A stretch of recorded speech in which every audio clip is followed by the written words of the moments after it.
Caracas Radio, lo mejor de este martes, 1 de junio del año 2021. Todo el equipo que trabaja para ustedes a partir de esta hora los saluda. En la producción, Marilia García, y también Génesis Rodríguez, en los controles César Arteaga, quien tendrá el inmenso placer de acompañarles, María Alejandra Trujillo. Saben, ustedes se pueden comunicar desde muy temprano a través de la cuenta en Twitter, @RCR750, seguirnos por el Periscope, por internet, rcr750.com, y el resto de nuestras plataformas digitales a través de TuneIn y YouTube. Escuchan ustedes un resumen de las informaciones más destacadas en Venezuela y el mundo. Bueno, antes de hacer algún comentario, le pido a mi equipo si nos podemos comunicar vía teléfono con nuestro primer invitado que no aparece conectado vía Zoom. Hoy vamos a hablar acerca de lo que está ocurriendo con la pandemia de coronavirus, pero también lo que ha pasado con esta segunda fase, la supuesta segunda fase del plan de vacunación, porque la primera muy poca gente la conoce.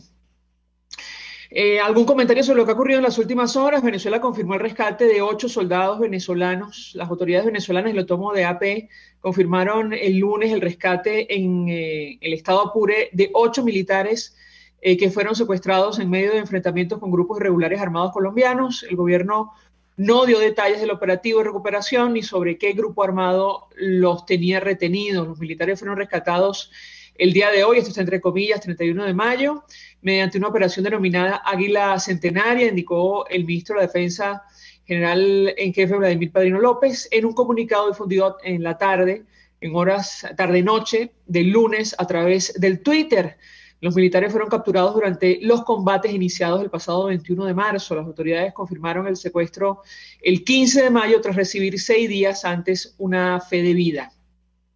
Y sobre esto, bueno, vale la pena comentar no solo la información que publicó la organización Fundarredes sobre una supuesta tregua, que no sabemos si esto es lo que se pidió a cambio de dejarlos en libertad, sino también un artículo que publicaba Sebastián Barraez el día de ayer, advirtiendo que el ejército de Venezuela se retiró de la zona donde se enfrentó con la disidencia de la FARC en la frontera con Colombia.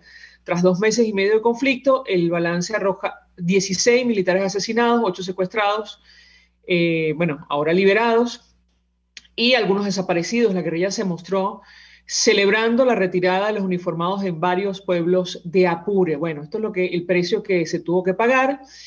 Y responde a la política, y lo hemos hablado en este espacio en varias oportunidades, que se puso en marcha durante incluso la época del expresidente Chávez.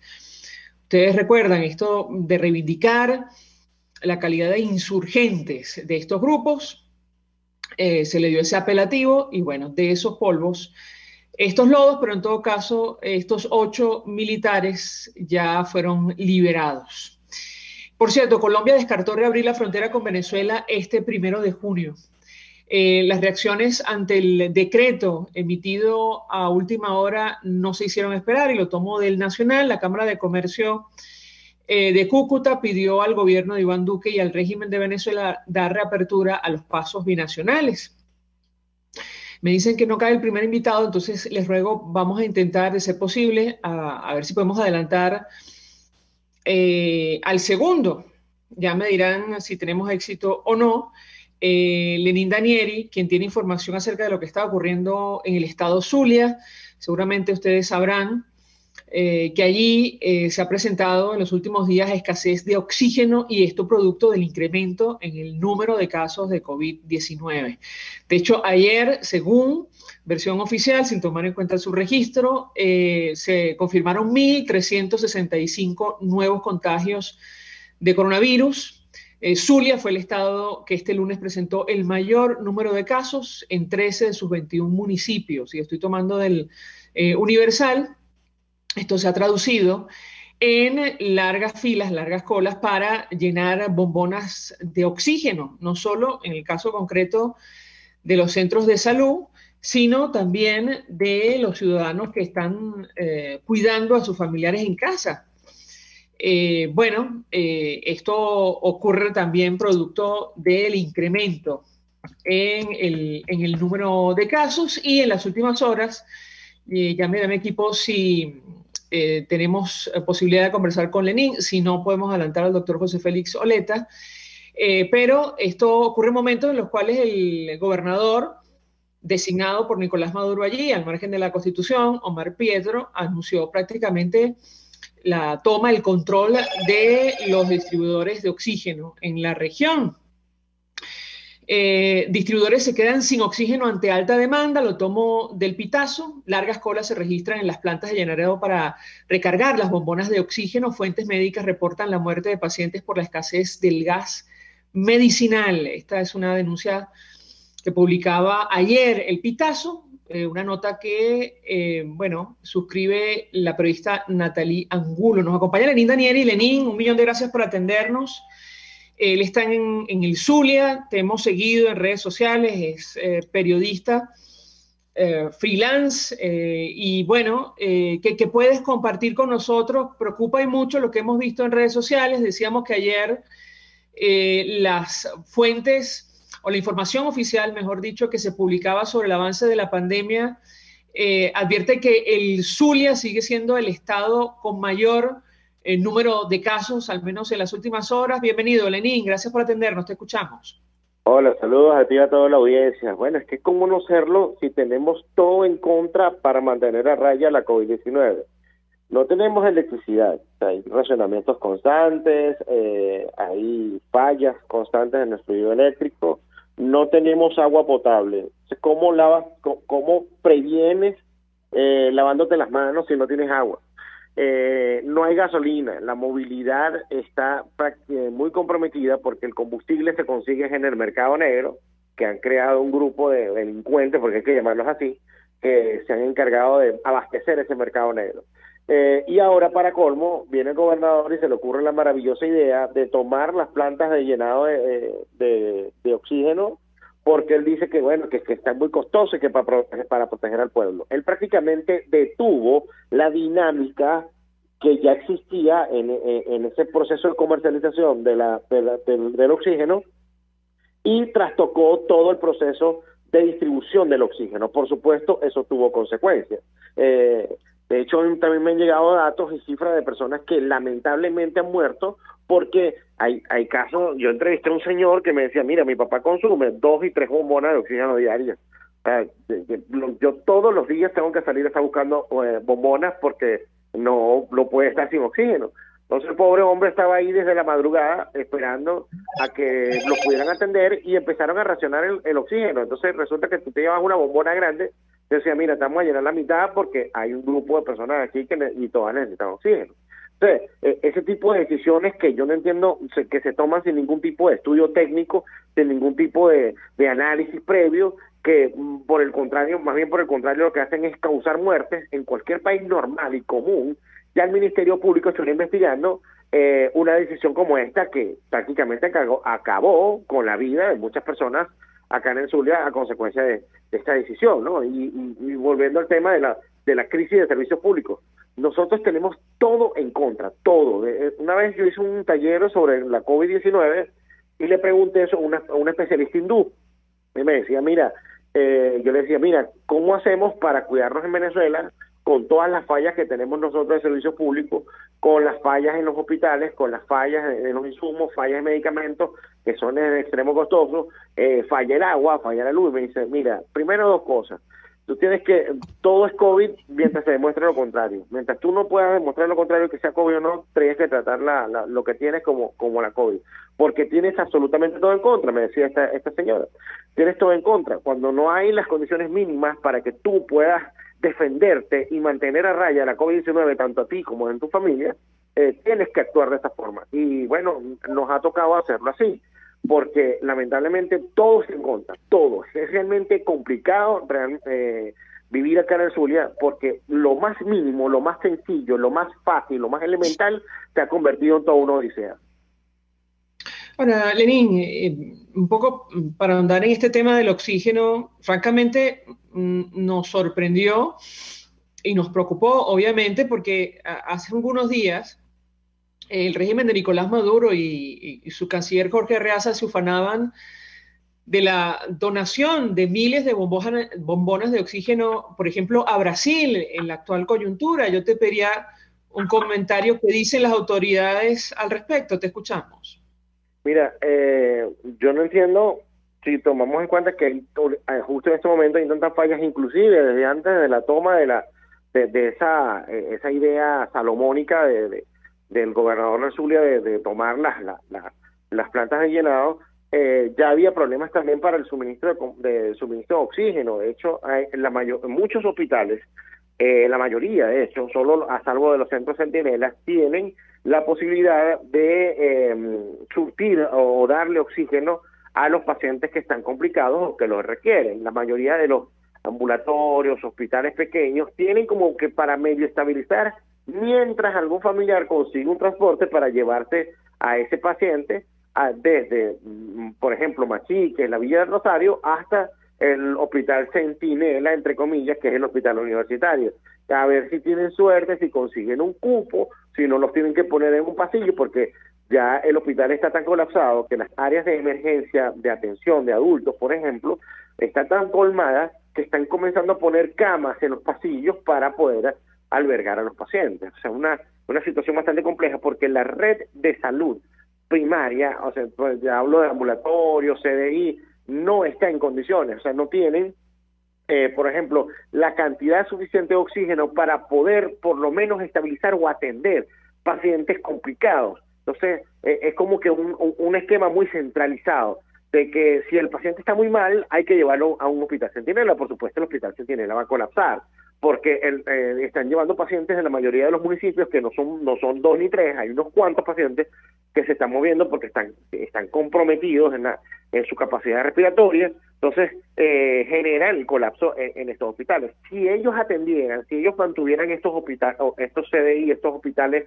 por ejemplo, el hospital de la Villa Rosario, el hospital de Machiques, el hospital binacional de Paraguaypoa, con oxígeno constante, permitiría que el hospital universitario o otros hospitales más grandes como el de Santa Bárbara no colapsaran tanto, y podrían atender pacientes en estos centros de salud. Claro, te lo pregunto, Lenín, porque en un momento determinado el propio Nicolás Maduro dijo que el país había donado a Brasil 14.000 bombonas individuales de oxígeno, equivalente a 136.000 litros, para ayudar en el colapso hospitalario de Manaus, la mayor ciudad Amazonas, de la Amazonia brasileña. Está en camino el cargamento, dijo Nicolás Maduro, conformado por 6 cisternas con un total de 136.000 litros de oxígeno, equivalente a 14.000 balones o bombonas individuales. Esto, evidentemente, en la actual circunstancia sería de gran utilidad, está de más decirlo, claro, para el estado Zulia. Yo te pediría un comentario, claro. No sé si hay cálculos ahora mismo de cuántas bombonas individuales se utilizan, pero ¿qué puedes compartir con nosotros? Mira, por lo menos hay pacientes que usan entre 1 y 3 bombones dependiendo de la condición y la complicación que tengan con la COVID-19. Yo cuando escuché y vi esa información me sentí cuando en su oportunidad, creo que fue Hugo Chávez, donó unas ambulancias para Bolivia. Y aquí hay personas que se trasladan hasta en burro, en bicicleta, para llevar pacientes de su casa a un hospital porque no hay ambulancia. Aquí no, la mayoría de los centros de salud, por lo menos los que están ubicados en los municipios fronterizos, no tienen ambulancia, o sea, no la tienen. O si tienen ambulancia, ahí toda esta escalada no tienen gasolina.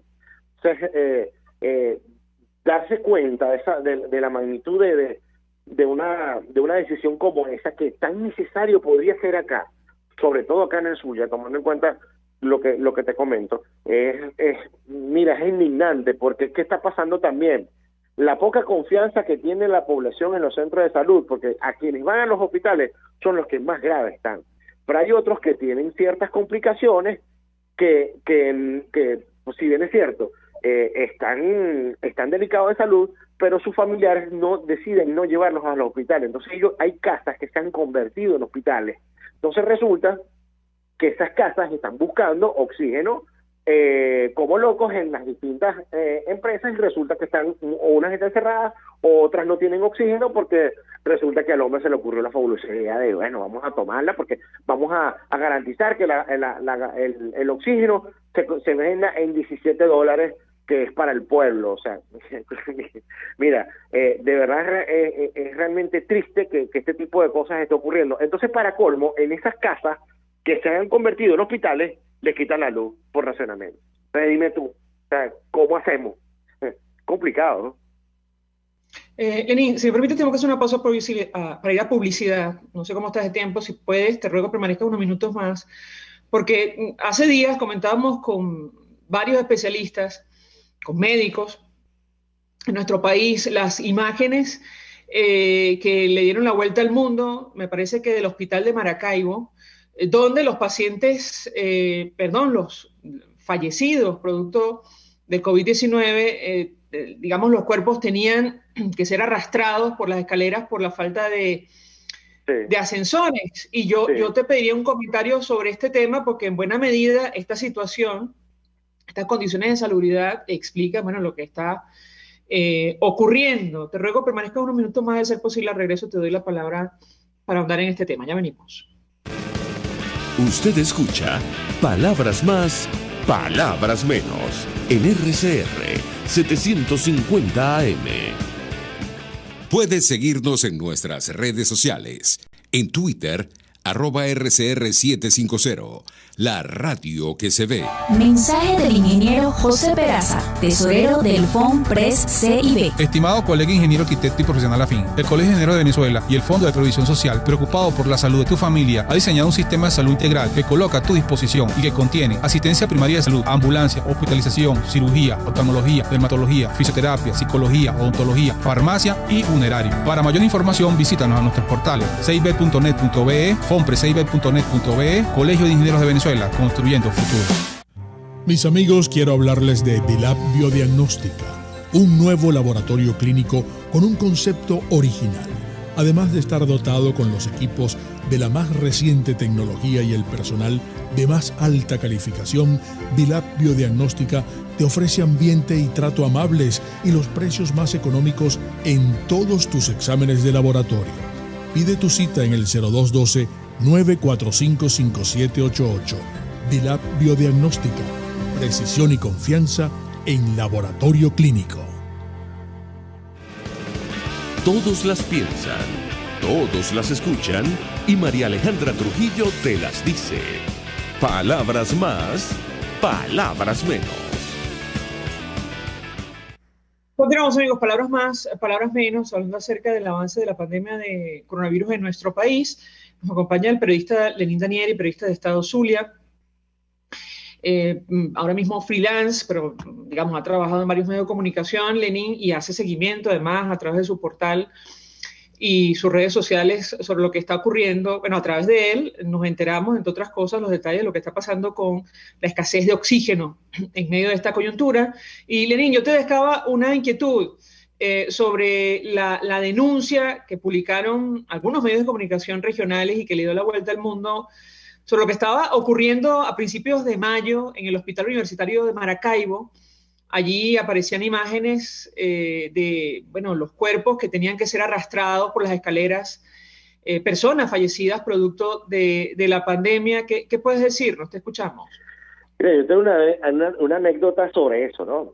Porque el tema de los ascensores en el hospital universitario es de vieja data. De hecho, no sé si tú recuerdas que hace como 2 años más o menos, una paciente de diálisis murió en uno de los ascensores cuando presentó una falla y prácticamente el ascensor la mató. La puerta del ascensor lamentablemente murió. Ella se llamaba, no se me escapa ahorita su nombre, pero desde ese mismo momento las autoridades del hospital universitario prometieron de que que iban a arreglar los ascensores, que ya eso estaba listo, que ya habían comprado los repuestos no sé dónde, que ya venían en camino, que ya inclusive dieron hasta la placa del carro que venían trayendo los repuestos. Y resulta que en la práctica nunca arreglaron los ascensores, o si los arreglaron no duraron mucho. Entonces a mí me habían dicho hace tiempo, mira Lenín, tú sabes que los cadáveres los están pasando, los bajan por las escaleras y prácticamente los arrastran. Y yo decía, no, chamo, no creo, no puede ser, en serio, sí, bueno, y cuando vi el video, yo digo, mira, es verdad como lamentablemente tienen que, y los bajan, esos cadáveres los bajan por las mismas escaleras que muchos pacientes, inclusive enfermos renales, tienen que usar para subir al 9º piso para poderse dializar. O sea, es algo que es totalmente incongruente, eso no tiene sentido, eso no tiene ni pies ni cabeza.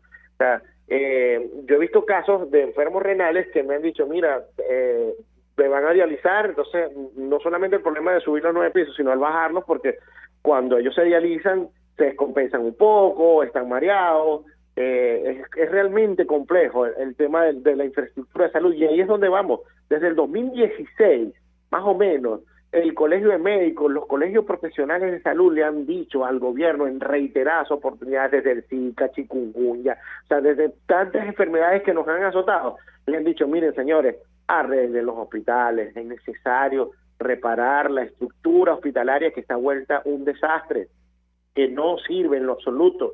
O sea, hay hospitales que no tienen agua, hay hospitales que tienen fallas en la red de aguas servidas y las cloacas se desbordan. Yo lo he visto en cuartos del hospital universitario, en ocasiones se desbordan las cloacas. Entonces, ese tipo de reparaciones tienen que hacerse, y desde entonces todavía justo en esta fecha 2021, en plena pandemia, en la segunda o tercera hora, ya no sabemos en qué ola estamos, todavía no han tomado en cuenta esas recomendaciones, y ahí es donde están las consecuencias. O sea, no hay una infraestructura de salud lo suficientemente idónea para, no solamente para atender pacientes, sino para que los médicos estén allí. ¿Por qué crees que se han muerto más de 100 y 105? Yo creo que vamos por 110 médicos desde que empezó la pandemia hasta ahora. Precisamente por eso, porque no hay la condición, no hay la infraestructura de salud lo suficientemente buena para poder garantizar la vida ni del paciente ni del médico. Bueno, de hecho, esta información, Lenín, surgió, entendemos, producto de la denuncia de los trabajadores del centro de salud que enviaron al diario La Verdad un video en el que se veía justamente esta imagen que le dio la vuelta al mundo, cómo eran trasladados los cadáveres de pacientes con coronavirus. Los empleados de este centro asistencial denunciaban que los obligaban a trabajar horas extras sin ningún tipo de garantía de seguridad. Sí, de hecho, los amenazan, porque lo peor de todo es que no los amenazan con despido, porque ¿quién en su sano juicio se puede atemorizar cuando te dice, mira, te voy a despedir, o sea, ganando $3, $4 al mes? Para mí uno dice, bueno, gracias, hermano, gracias por el favor que me haces. Pero no, los amenazan con meterlos presos, con enviarles al SEBIN, porque para colmo de males, en el hospital universitario hay colectivos, hay presencia de organismos de seguridad e inteligencia que están pendientes no de la seguridad de los pacientes y de los familiares, porque ahí se han registrado hasta robos. Están pendientes de quién está con una cámara, que quién está grabando, que quién protesta. O sea, esa es la única función que están por la que están allí. Y eso es realmente triste. O sea, ¿cómo es posible que en centros de salud donde no hay las condiciones mínimas, entonces hay este tipo de personal? O sea, y por supuesto, hay un grupo de personal allí, no solamente en ese hospital, en el Hospital General del Sur. Entonces, ese gasto, o sea, ese grupo de personas cobra porque no lo va a hacer gratis. O sea, no son idiotas. Entonces, ¿de dónde sale esa nómina? O sea, ¿por qué no usar esa plata en vez de pagarle a ese poco de gente en adecuar los hospitales? Eso me lo decía una vez un colega extranjero, que una vez estuvimos recorriendo un poco sobre la situación de los hospitales, y él me decía, mira, pero ¿por qué? O sea, ¿por qué no usan ese dinero que le pagan para esa gente para que cuide, entre comillas, los hospitales? No lo usan para mejorar los centros de salud. Y yo, bueno, es una muy buena pregunta, y yo también me la hago. Finalmente, Lenín, sobre el cierre de la frontera, Colombia descartó reabrir los pasos con Venezuela a partir del día de hoy.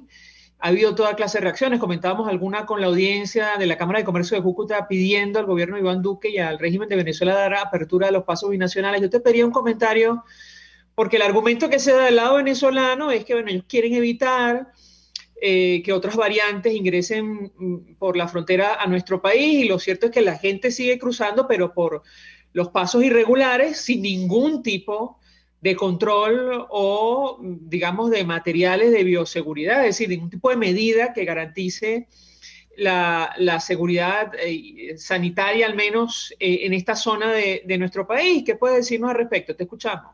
Mira, de los 2.000 y tantos kilómetros que tenemos nosotros de frontera con Colombia, acá en el Zulia, de frontera en todo el país, con Colombia, nosotros tenemos, Zulia tiene como 600, un poco más de 600 kilómetros. Esta frontera es en extremo permeable. O O sea, aquí se pueden hacer miles de anuncios de que no, mira, no, está cerrado el paso por la troncal, pero por las trochas no. Entonces, no, inclusive, hay algo que está ocurriendo, porque a mí me parece sumamente hipócrita ese argumento que dice, no, porque estamos cerrando la frontera para evitar las variables. Ajá, ¿y quién le abre la frontera al bojote de camiones que viene de Colombia hacia Venezuela con alimentos, con medicinas, que yo no digo que sea malo, pero no sea tan hipócrita decir que supuestamente estamos evitando la proliferación del virus porque a ellos no le hacen control a quienes traen esos camiones o a quienes vienen en esos camiones y la condición de salud en la que están. O sea, hay en determinadas horas ellos abren la frontera y eso por supuesto es un convenio o un acuerdo que hay entre autoridades colombianas y autoridades venezolanas, pero en bajo nivel, porque el gobierno colombiano oficialmente, el gobierno de Iván Duque, no tiene ningún tipo de convenio con autoridad venezolana alguna. Pero eso se abre, la troncal del Caribe, entra en esa cantidad enorme de camiones, el volumen de camiones, y llega hasta acá, hasta Venezuela. O sea, el paso de por sí no ha estado cerrado del todo. También está entrando combustible. Bueno, hay que decirlo que por lo menos, gracias a Dios, está entrando combustible porque el combustible colombiano es lo que está más o menos medio moviendo aquí el parque automotor, porque el combustible nuestro, lamentablemente, está escaso y está en el mercado negro, al igual que este combustible colombiano.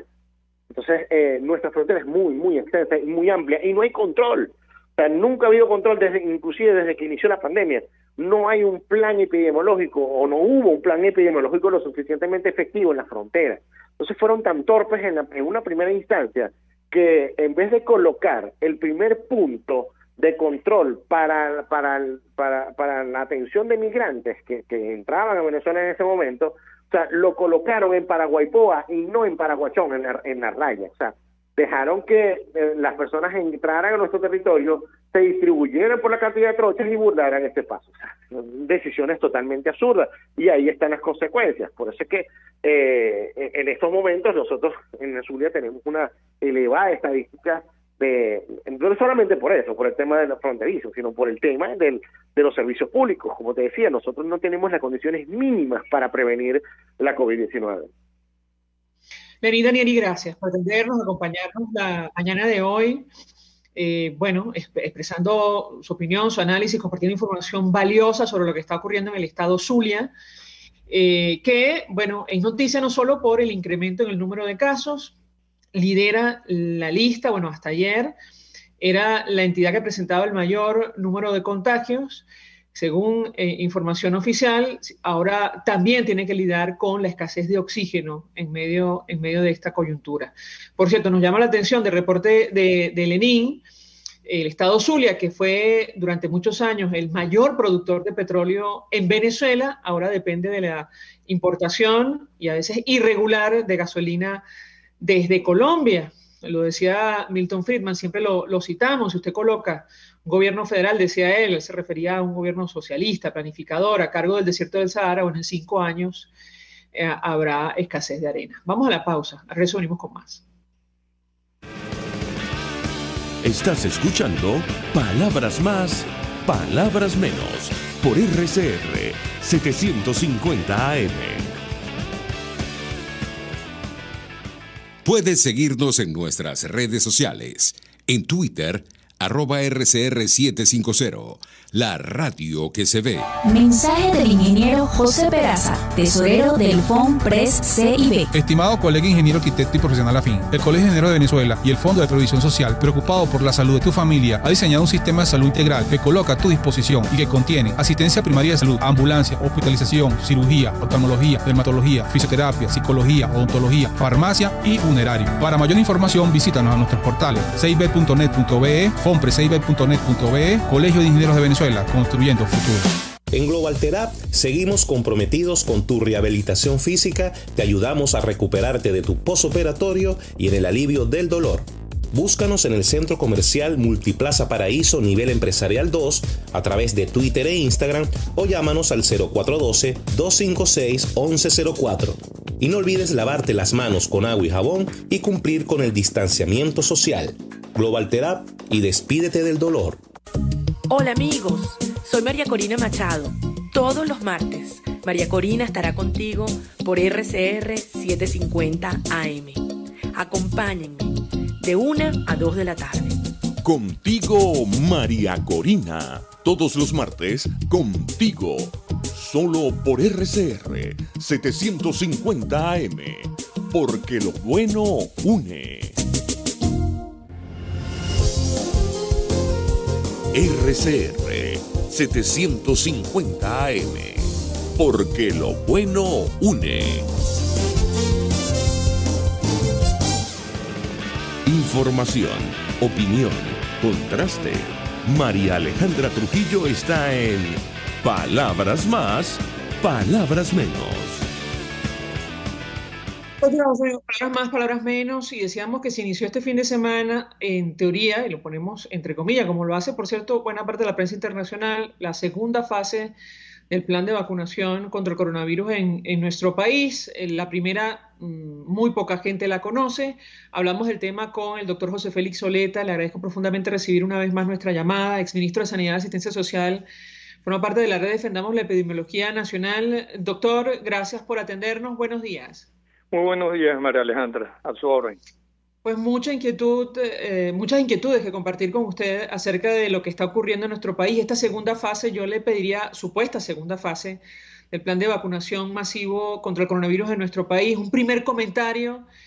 Este operativo, lo que vimos el fin de semana, se desarrolló en medio del caos y denuncias sobre discriminación política. ¿Qué puede decirnos, doctor? Lo escuchamos. Bueno, efectivamente, el gobierno habla de una segunda fase, pero no hemos terminado la primera.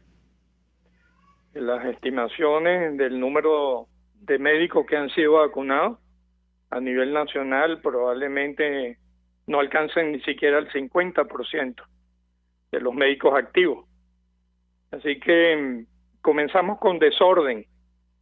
Si el comienzo de la vacunación desde el 18 de febrero hasta esta fecha se caracterizó por una lentitud extraordinaria, esta segunda fase, entre comillas, se caracteriza por un gran desorden. Por ejemplo, se habla de haber comenzado en 27 centros y sorprende que se estaba vacunando en sitios en donde no se había anunciado. Por ejemplo, en el Hotel Alba Caracas. Así que mucha gente se enteró simplemente por comentarios de otros, ni siquiera había una información oficial. Estas cosas tienen que ser absolutamente corregidas y la mejor forma de hacerlo y dar respuesta a la población es publicar un plan nacional. Mientras no exista un plan nacional, las personas no participan de una manera clara, muchas veces rechazan la forma de hacer la vacunación porque pierden muchísimo tiempo, horas enteras esperando en un sitio, y cuando se ofrecen alternativas para las personas que no están registradas en el carnet de la patria, y usted puede en este momento, en tiempo real, puede probarlo en la página web del Ministerio del Poder Popular para la Salud, donde se habla del Registro Nacional de Vacunas. La página no está disponible, de modo que personas que puedan registrarse mediante ese mecanismo, pues encuentran la página cerrada. Esta es la realidad, y en la práctica no podemos alcanzar las metas de vacunar, hacer 21 millones de personas de aquí a fin de año como la propaganda del régimen está presentando. Eso no es posible si se continúa con una ineficiencia tan grande como la que tenemos hasta ahora. Doctor, si me permite, vamos a reponer uno de los videos que captaron los medios de comunicación, portales digitales el fin de semana, justamente a las afueras del Hotel Alba Caracas. Allí la gente del partido así se identifica la persona, la señora que habla, organiza la cola de gente que intenta, yo le diría, esto lo agrego yo, desesperadamente, vacunarse contra el coronavirus en las actuales circunstancias. Vamos a escuchar lo que decía esta señora que se identifica como la gente del partido, obviamente el Partido Socialista Unido de Venezuela, y yo le pediría un comentario. Escuchemos y veamos. Por el auge que tuvimos el día de hoy, estamos teniendo prioridad al personal que le llegó el mensaje por el medio del carnet de la patria. No vamos a decir que no vamos a atender que no le llegó el mensaje, también le vamos a atender. Por eso vamos a hacer esta lista, ¿verdad?, de estas personas, pero ustedes se van a organizar como ya esta cola que está organizadita, uno detrás del otro. Entonces vamos a anotar que estamos la gente del partido aquí anotando, ¿verdad? Tenemos a las muchachas que traen la lista.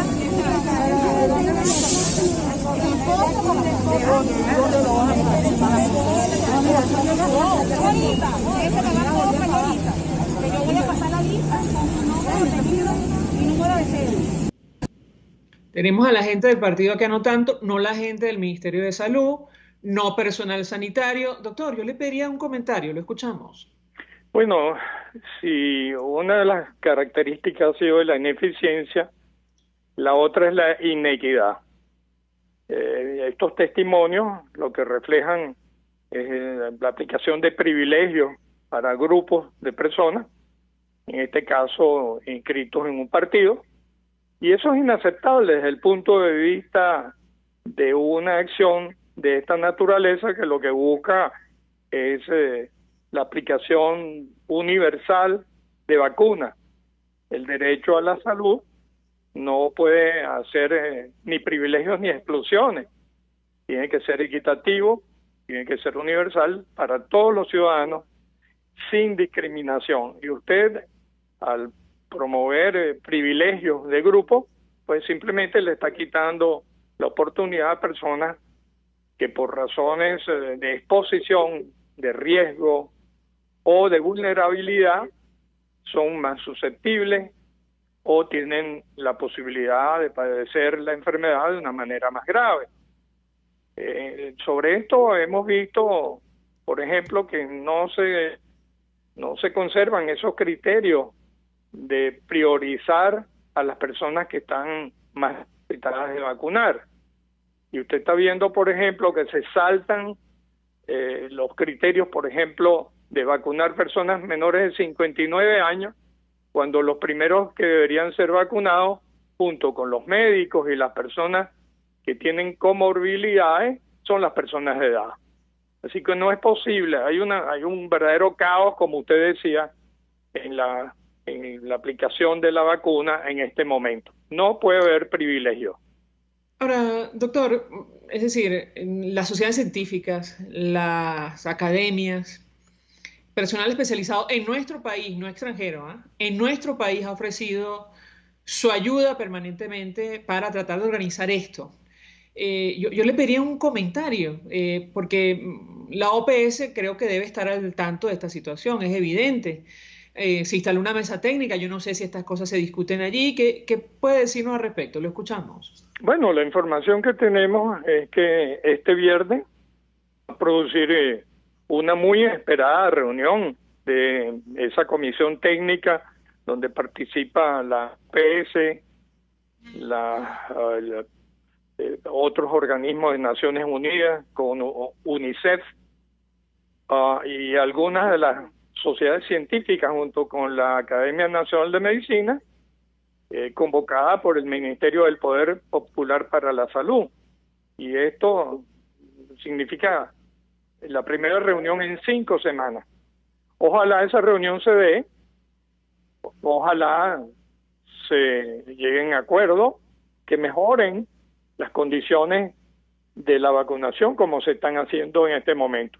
Obviamente son múltiples las objeciones y los errores que hay que corregir, y en consecuencia esto no puede esperar. Recuerde que la vacunación, para ser eficiente y para poder atender a la población, tiene que ser también muy oportuna, tiene que hacerse rápidamente, porque si no se hace, bueno, simplemente hay los riesgos de aparición de estas variantes que ya hemos observado en varios países y en Venezuela también, y algunas de esas variantes pueden tener patrones de respuesta diferentes a la vacunación convencional.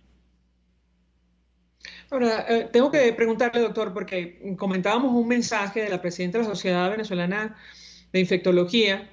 Ella, bueno, ponía a la orden, evidentemente, su experiencia, su experticia. Creo que participa directamente en la mesa técnica a la que usted hace referencia. Y ella decía que, bueno, esas aglomeraciones, lo que vimos este fin de semana, es igual a un incremento en el número de contagios. Esto sin hablar de las personas que se quedaron por fuera en vista del desorden y del caos. ¿Qué puede decirnos sobre este tema, doctor? Lo escuchamos. Bueno, la falta de planificación y la aglomeración en esas áreas donde se han convocado a las personas, precisamente tiene un efecto paradójico. Si usted hace aglomeración de personas, pues favorece el contagio entre personas que puedan estar sanas y personas que puedan ser transmisoras de la enfermedad, aún siendo absolutamente asintomáticas o presintomáticas. Por lo tanto, se rompe uno de esos principios fundamentales.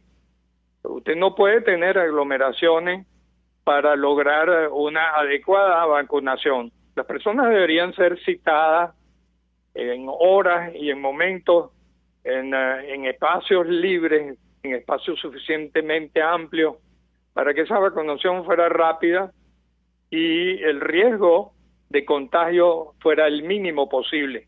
Pero personas permaneciendo en espacios relativamente estrechos o cortos por horas esperando una vacunación, bueno, simplemente están expuestos a un mayor riesgo.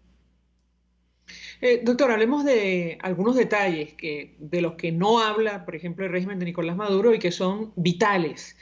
Revisando para esta entrevista la página web del Centro para Control y Prevención de Enfermedades de los Estados Unidos, ellos allí ofrecen toda clase de información, incluso hablan del momento para recibir la segunda dosis, porque entendemos en este momento las vacunas que se están administrando en Venezuela requieren una segunda dosis. Usted me corregirá si me equivoco.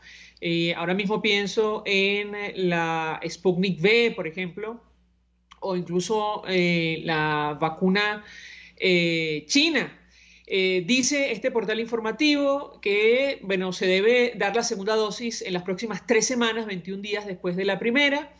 En algunos casos se puede esperar un poco más. Yo le pediría un comentario porque quizás muchas personas no tienen claridad de que tienen que volver para recibir una segunda dosis y ojalá esto se organice para evitar las imágenes que vimos este fin de semana. ¿Qué puede decirnos, doctor? Lo escuchamos. Sin duda. Este es uno de los retos más importantes de vacunaciones que requieren una segunda dosis. En efecto, las personas tienen que estar convocadas, tiene que haber una fecha para esa segunda vacunación y no perder esa oportunidad. Ya nosotros sabemos, pues, por la experiencia de vacunaciones previas con ese tipo de vacunas que requieren segundas o terceras dosis, que puede haber una pérdida del número de personas convocadas y eso, bueno, genera un problema adicional. Son personas que no están suficientemente protegidas o inmunizadas. Así que sé que existen algunas ideas para producir, por ejemplo, una Sputnik V light, es decir, suave o de dosis única. Pero eso está en un proceso también de investigación y desarrollo y no se sabe exactamente si con el caso de la Sputnik V una sola dosis puede ser realmente protectora. Entendemos que hay fallas en la producción de esa vacuna rusa y se está promoviendo una vacunación de una sola dosis. Pero realmente ese no es el ideal, ese no es la propuesta deseable con el caso de la Sputnik V. Con la otra vacuna, que es la Sinopharm, también requiere una segunda dosis. y las personas convocadas tienen que asistir al sitio de vacunación en la hora y en el momento en que se les convoque idealmente. Ahora, doctor, en otros países la segunda dosis, han administrado otro fármaco para la segunda dosis. ¿Qué puede decirnos sobre esto? ¿Esto está regulado? ¿Existe, digamos, información certera sobre este tema? ¿Lo escuchamos? Bueno, en el caso de Latinoamérica, casi todos los países han dado información del número de dosis, de segundas dosis aplicadas. Venezuela es la excepción, está dentro de los países en donde no se sabe exactamente cuántas segundas dosis se cumplieron. De las escasas dosis aplicadas, que probablemente no alcanzan hasta este momento unas 400 o 450,000, no se sabe cuántas son segundas dosis. Pero tiene que ser del mismo fármaco, doctor. ¿Esto se conoce o no? ¿Qué puede decirnos? Bien, es muy interesante su observación. Eso está precisamente en un periodo de estudio, de análisis. En Europa, donde se han hecho algunas observaciones a la AstraZeneca, se ha dado la oportunidad de hacer segundas vacunaciones con un segundo fármaco.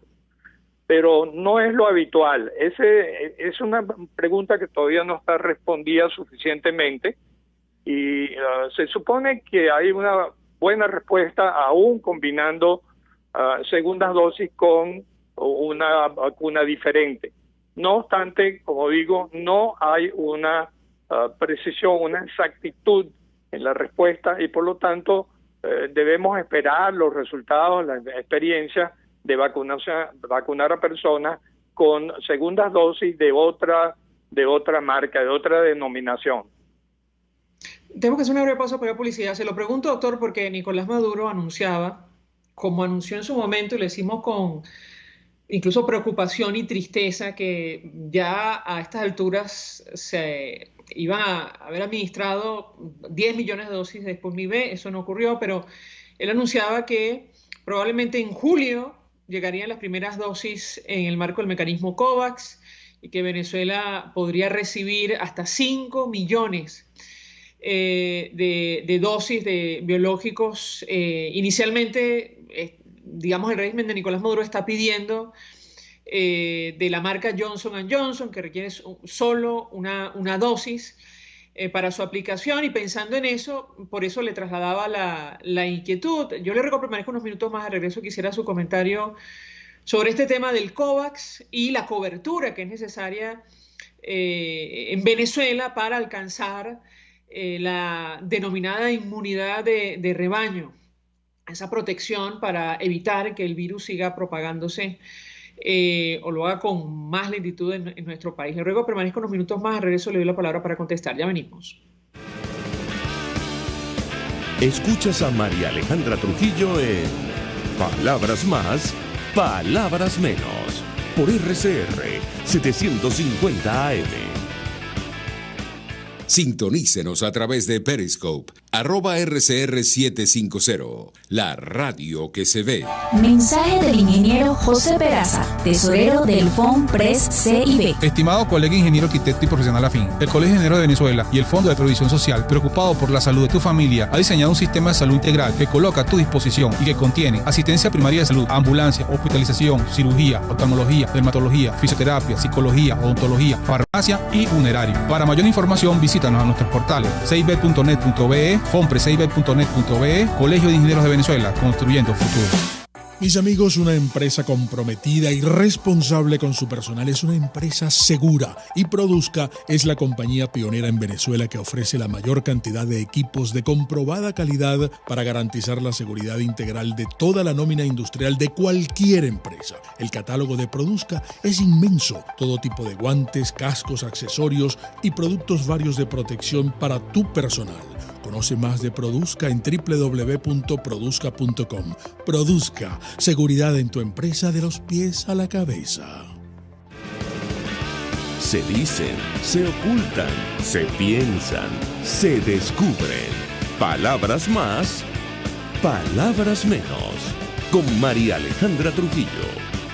Continuamos, amigos, palabras más, palabras menos, hablando acerca del avance de la pandemia de coronavirus en nuestro país y la supuesta segunda fase del plan de vacunación que se puso en marcha este fin de semana en Venezuela. Nos acompaña el doctor José Félix Zuleta. Yo le dejaba una inquietud, doctor, sobre el anuncio de la llegada de las primeras dosis en el marco del mecanismo COVAX, supuestamente para el mes de julio. Ahora se atrasa para el mes de julio a nuestro país. El interés del régimen de Nicolás Maduro es que sean de Johnson & Johnson, que requieren solo una dosis. Y yo les daba una inquietud sobre, la cobertura que tiene que alcanzar la inmunización en Venezuela para llegar a la inmunidad colectiva o de rebaño, que se refiere, al número de personas que tienen que ser vacunadas o protegidas para impedir que esta enfermedad, el COVID-19, se propague o se siga propagando en un determinado grupo demográfico, en este caso en Venezuela. ¿Qué puede decirnos, doctor? Lo escuchamos.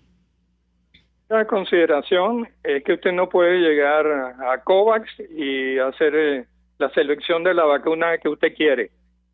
La demanda es tan grande y la oferta es tan limitada que COVAX ofrece la vacuna disponible. Así que el gobierno no puede hacer una selección entre diversas vacunas. Ojalá la vacuna de Johnson & Johnson esté disponible dentro de ese programa para el mes de julio y Venezuela pueda disponer de una vacuna que permite la inmunización con una sola dosis. Pero no es que usted va a llegar ahí y va a seleccionar la vacuna que quiere. Eso es un error. La segunda consideración es la información que ha dado el ministro del Poder Popular para la Salud. Habla de una vacunación de 21,8 millones de personas y eso lo representa como el 70% de las personas a vacunar, lo que llamamos la inmunidad de manada. Pero realmente esos cálculos que presenta el ministro están hechos cifras proyectadas para Venezuela sin tomar en cuenta los 5,5 millones de personas que han migrado forzadamente del país. Realmente la cifra a vacunar probablemente está en unos 15,5 millones de personas y eso significa unos 31 millones de dosis de vacuna a aplicar en un periodo dado. La aplicación de esas 31 millones de dosis, primeras y segundas dosis, en 30 semanas representaría un esfuerzo gigante de más de 1 millón de vacunas por semana. Eso no es posible con la aplicación actual que en esta semana pasada fue anunciada como la segunda etapa o segunda fase de la vacunación. Eso significaría más de 1 millón de dosis aplicadas por semana. Y en las condiciones actuales no hay la posibilidad de hacerlo con los puestos de vacunación que se han anunciado. Doctor José Félix Zuleta, un millón de gracias por atendernos, acompañarnos como siempre. Ofreciendo información valiosa sobre el tema que hemos desarrollado la mañana de hoy, esclarecedora sobre las inquietudes en torno a esta supuesta segunda fase de vacunación contra el coronavirus en nuestro país. Nosotros nos despedimos, se nos ha agotado el tiempo. Lo hacemos en nombre de todo el equipo, los dejamos por todos los medios. El Fondo de Previsión Social del Colegio de Ingenieros de Venezuela presentó. RCR presentó Palabras Más, Palabras Menos.